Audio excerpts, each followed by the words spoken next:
as speakers, as experts on this. You are all experts in your family, and we can learn from each other really well. So I love the idea of breaking out in circles and gaining knowledge from each other. And I really want to add that it's important to know that we're all in very different places on our journey.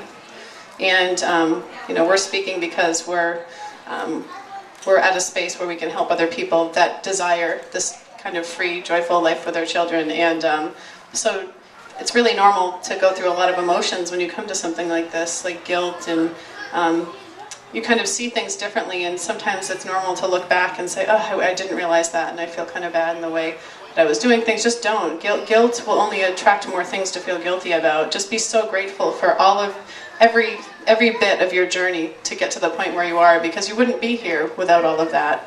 And it's so important to feel the contrast in your own experience.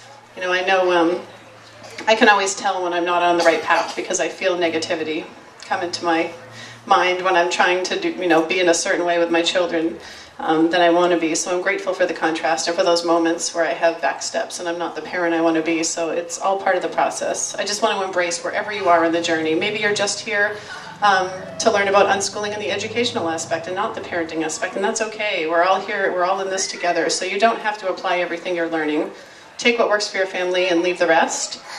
And so we're going to break into about 4 groups. Is that right? Okay. And how are we going to... what's an organized way to do this? We can do something really formal like numbers, or we can just kind of have a group here, maybe a group inside the tent, one closer to the tree and another one here, and just have an awareness of the groups being relatively even in numbers to help people have an opportunity to speak. So people kind of move to different spaces